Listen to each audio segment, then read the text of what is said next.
इस छोटी सी क्लिप में आपने देखा कि कैसे भारत ने एक दुखद पल से एक सुखद भविष्य की ओर प्रवेश किया। पहली क्लिप थी चंद्रयान-2 के असफल होने के दौरान की, जब इसकी घोषणा करते हुए के शिवान सर रो पड़े। और दूसरी क्लिप है जब इसरो ने चंद्रयान-3 की सफल लैंडिंग के बाद उसकी घोषणा की। इसके साथ ही संपूर्ण देश में खुशी की लहर दौड़ गई और भारत दक्षिणी ध्रुव पर सफल लैंडिंग करने वाला प्रथम देश बन गया। आइए आज के सेशन में हम चर्चा करते हैं कि कैसे भारत ने चंद्रयान-2 की असफलता से चंद्रयान-3 की सफलता तक सफर किया, और इन सबको हम 3D एनिमेशन के माध्यम से समझेंगे, जिससे इसे समझना और भी आसान हो जाएगा। 3D एनिमेशन के माध्यम से हम जानेंगे कि चंद्रयान-2 का विक्रम लैंडर चंद्रमा की सतह से मात्र 335 मीटर पहले ही ऐसी क्या गड़बड़ी कर गया जिससे उसकी क्रैश लैंडिंग हुई। इसके साथ ही हम जानेंगे कि इस बार चंद्रयान-2 की तुलना में इसरो ने चंद्रयान-3 में क्या क्या परिवर्तन किए थे, जिसकी वजह से पूरा देश पहले से ही चंद्रयान-3 की सफल लैंडिंग के लिए पूरी तरीके से आश्वस्त था। देखिए, ये है चंद्रमा की सतह और ये है विक्रम लैंडर। पहले ये चंद्रयान-2 की यात्रा के दौरान इस डायरेक्शन में जाने वाला था, लेकिन इसके डायरेक्शन सही नहीं हो पाने के कारण ये दूसरी दिशा में चला गया और इसकी वजह से इसकी सफल लैंडिंग नहीं हो पाई। चंद्रयान-2 की असफलता के बारे में जानने से पहले हमें ये जानना जरूरी है कि इसरो ने चंद्रयान-2 को सफल बनाने के लिए क्या प्लानिंग की थी और उस दौरान क्या ग्लिचेज आए जिसकी वजह से चंद्रयान-2 असफल हुआ। ये देखिए, ये है पृथ्वी और पृथ्वी में इस जगह स्थित है आंध्र प्रदेश, और आंध्र प्रदेश में स्थित है सतीश धवन स्पेस सेंटर। चंद्रयान-2 कुछ इस तरह से दिखता है। चंद्रयान-2 को सतीश धवन स्पेस सेंटर से ही लॉन्च किया गया था।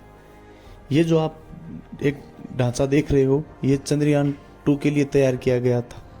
ये जो व्हीकल देख रहे हो, ये लॉन्च व्हीकल है, जिसके दोनों ओर ये जो बड़े बड़े लगे हुए हैं, इन्हें बूस्टर्स के नाम से जाना जाता है। ये इसे पृथ्वी की कक्षा से बाहर ले जाने का कार्य करेंगे।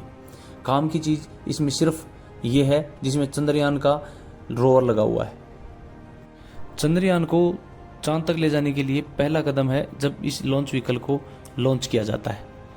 इसके साइड में लगे हुए दो बड़े बड़े बूस्टर्स इसे पृथ्वी की कक्षा से बाहर ले जाने का कार्य करते हैं, और एक निश्चित दूरी तक पहुंचने के बाद ये दोनों बूस्टर्स अलग हो जाते हैं और ये समुद्र में गिर जाते हैं या फिर पृथ्वी की कक्षा में नीचे आते आते घर्षण की वजह से नष्ट हो जाते हैं। उसके बाद इसके साइड वाले बूस्टर्स जलना शुरू करते हैं। इनके सेपरेट होते ही ये मैन वाला जो रॉकेट है वो इग्नाइट हो जाएगा और इसके बाद की दूरी इसी के माध्यम से तय की जाएगी। ये आगे एक निश्चित दूरी तक इसको दूरी तय करवाएगा। थोड़ी दूरी तय करने के बाद इसके जो आउटर पार्ट है वो अलग हो जाएंगे, और उसके बाद ये जो सेकंड स्टेज बूस्टर है ये भी एक स्तर के बाद अलग हो जाएगा। उसके बाद थर्ड स्टेज रॉकेट बूस्टर है, जिसे C-25 के नाम से जाना जाता है, ये इग्नाइट होगा और ये इसे एक निश्चित दूरी तक पावर जनरेट करेगा। लास्ट में इसमें सिर्फ दो ही महत्वपूर्ण चीज़ें बचेंगी, जिससे एक को ऑर्बिटर के नाम से जाना जाता है और दूसरा है विक्रम लैंडर। ये पृथ्वी की कक्षा में चक्कर लगाना शुरू करेंगे। वहाँ जाकर इसके जो पैनल्स हैं वो खुल जाएंगे और ये लगातार पृथ्वी की कक्षा में धीरे धीरे अपनी दूरी बढ़ाता हुआ लगातार चक्कर लगाता रहेगा, और ये पृथ्वी से धीरे धीरे अपना लगातार डिस्टेंस बनाता जाएगा, और एक निश्चित डिस्टेंस बन जाने के बाद ये पृथ्वी की कक्षा से निकलकर सीधे चंद्रमा की कक्षा में प्रवेश कर जाएगा। और चंद्रमा की कक्षा में प्रवेश करने के बाद तब तक लगातार उसके चक्कर लगाता रहेगा और उसकी दूरी कम करता रहेगा जब तक 100/100 डिस्टेंस नहीं बच जाता। फिलहाल चंद्रयान-2 चंद्रमा के 100/100 ऑर्बिट के अंदर घूम रहा है। और इसके दो पार्ट्स हैं, एक ऑर्बिटर और दूसरा विक्रम लैंडर। एक निश्चित दूरी के बाद ऑर्बिटर और विक्रम लैंडर अलग अलग हो जाएंगे। ऑर्बिटर पर चंद्रमा की उसी 100/100 ऑर्बिट में चक्कर लगाता रहेगा और लगभग 7.5 साल तक देश को वहाँ पर सूचनाएं भेजता रहेगा। और इस दूरी के बाद जो विक्रम लैंडर है ये धीरे धीरे चंद्रमा की ओर गति करना प्रारंभ कर देगा। आगे हम जानेंगे कि किस स्थान पर जाकर चंद्रयान 2 में गड़बड़ी शुरू हुई और किस वजह से चंद्रयान 2 असफल हुआ। इस स्थान पर चंद्रयान 2 लैंडिंग करने वाला था, जिसे और यहाँ से लेकर लगभग 4 किलोमीटर के दायरे को फाइन ब्रेकिंग फेज के नाम से जाना जाता है। 4 किलोमीटर से लेकर आगे जो टोटल 8.3 किलोमीटर का जो एरिया है उसे कैमरा कोस्टिंग फेज के नाम से जाना जाता है। और इससे आगे का जो एरिया है जिसे रफ ब्रेकिंग फेज के नाम से जाना जाता है। चंद्रयान 2 पहले इस पाथ को फॉलो करने वाला था, जिसके माध्यम से वह रफ ब्रेकिंग फेज में इंटर करता और धीरे धीरे अपने आप को 55 डिग्री तक रोटेट करने वाला था। उसके बाद वह धीरे धीरे गति करते हुए कैमरा कास्टिंग फेज में पहुंचता, जहां जाकर उसे चंद्रमा की सतह की तस्वीरें लेनी थी और उन तस्वीरों को एनालिसिस करते हुए आगे बढ़ना था। और एक निश्चित दूरी पर पहुंचने के बाद उसे फाइन ब्रेकिंग सिस्टम में प्रवेश करना था और फाइन ब्रेकिंग सिस्टम में पहुंचते ही उसके जो साइड में लगे हुए चारों बूस्टर्स थे वो बंद हो जाते और जो सेंटर का बूस्टर था वो जलना शुरू कर देता।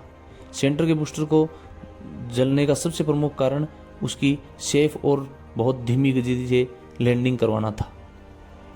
कैमरा कास्टिंग फेज से निकलने के दौरान और फाइन ब्रेकिंग फेज में प्रवेश के दौरान इसके जो चारों साइड वाले बूस्टर्स थे, इसरो ने एक्सपेक्ट नहीं किया था, उससे ज़्यादा उन्होंने पावर जनरेट कर दी, जिसके कारण उसका जो रोटेशन था या उसको जो वर्टिकल होना था वो उस दौरान पर्याप्त मात्रा में नहीं हो पाया और तेज़ गति से होती हुई लैंडिंग और उसका सही ढंग से वर्टिकल नहीं हो पाने के कारण यह क्रैश लैंडिंग कर गया। आइए अब जानते हैं कि चंद्रयान 2 की तुलना में चंद्रयान 3 में इसरो ने ऐसे कौन कौन से परिवर्तन किए थे जिसकी वजह से उसकी सेफ लैंडिंग आसान हो पाई। इसमें देखिए कि पहले जब चंद्रयान 2 लॉन्च किया गया था तो उसका लैंडिंग एरिया था वो 500 मीटर बाई 500 मीटर डिसाइड किया गया था, लेकिन चंद्रयान 3 के टाइम में इस एरिया को बढ़ाकर 4.2 किलोमीटर बाई 2.5 किलोमीटर कर दिया गया, जिसकी वजह से इसको आसानी हो सके ताकि ये अपनी सुविधा अनुसार अपनी चूज की हुई जगह पर आसानी से लैंडिंग कर पाए। चंद्रयान 3 में चंद्रयान 2 की तुलना में दूसरा जो सबसे महत्वपूर्ण चेंज किया गया है वो है इसकी रेंजेज में रिलेक्शन दिया गया है। यानी अब अगर किसी भी फेज में लैंडर रहेगा तो वो अपनी ओरिएंटेशन अपने हिसाब से या ज़रूरत के हिसाब से चेंज कर पाएगा और इस दौरान वह आराम से लैंडिंग कर पाएगा। इसमें और भी कई परिवर्तन किए गए, जिनमें से लगभग जो पहले जो 10 डिग्री पर सेकंड की लिमिट थी उसे भी बढ़ाकर 25 डिग्री पर सेकंड किया गया है। और इनके अलावा भी इनके हार्डवेयर, सॉफ्टवेयर और विभिन्न प्रकार के लगभग 100 से अधिक इसमें परिवर्तन किए गए हैं। वैसे चंद्रयान 2 और चंद्रयान 3 में कोई महत्वपूर्ण चेंजेस नहीं किए गए हैं, लेकिन इसमें पहले जो 2 पार्ट लास्ट तक गए थे उनमें एक ऑर्बिटर था और दूसरा जो लैंडिंग मॉड्यूल था जिसे विक्रम लैंडर के नाम से जाना जाता था वो था। लेकिन इस बार ऑर्बिटर नहीं भेजा गया क्योंकि पहले से ऑर्बिटर भेजा गया, ऑर्बिटर ही लगातार अच्छे से काम कर रहा है। तो इस बार कुछ नए के रूप में इसमें प्रोपल्शन मॉडल भेजा गया है, क्योंकि विक्रम लैंडर को लगभग 100 बाई 100 का जो एरिया डिसाइड किया गया था वहाँ तक पहुँचने के लिए किसी मॉडल की ज़रूरत थी। अब जब सेफ लैंडिंग हुई तो उसके लगभग 3-4 घंटे तक रोवर बाहर नहीं निकला, क्योंकि उस दौरान वहाँ पर बहुत ज़्यादा धूल मिट्टी उठी हुई होती है। 3-4 घंटे के बाद जो विक्रम लैंडर था उसने वहाँ पर अपनी हेल्थ चेक की और हेल्थ चेक करने के बाद धीरे और धीमी गति से रोवर बाहर निकलेगा। यहाँ से बाहर निकलने के बाद वो यहाँ की मिट्टी को स्टडी करेगा तथा यहाँ के वायुमंडल में जल की उपस्थिति या वातावरण, यहाँ के वातावरण में जल की उपस्थिति को जांचेगा। ये यहाँ पर लगभग 14 दिन तक कार्य करेगा, क्योंकि ये पूरी तरीके से सोलर पैनल पर आधारित है। और जब तक चांद पर दिन रहेगा तब तक ये वहाँ पर स्टडी करके लगातार डाटा ऑर्बिटर के माध्यम से पृथ्वी तक भेजता रहेगा। और इस तरीके से चंद्रयान ने अपना तीसरा मिशन सफलतापूर्वक कंप्लीट किया। आज की सेशन में हमने 3D एनिमेशन के माध्यम से इसे बहुत अच्छी तरीके से समझने की कोशिश की।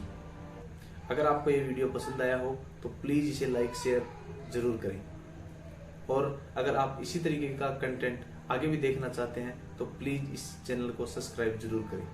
धन्यवाद।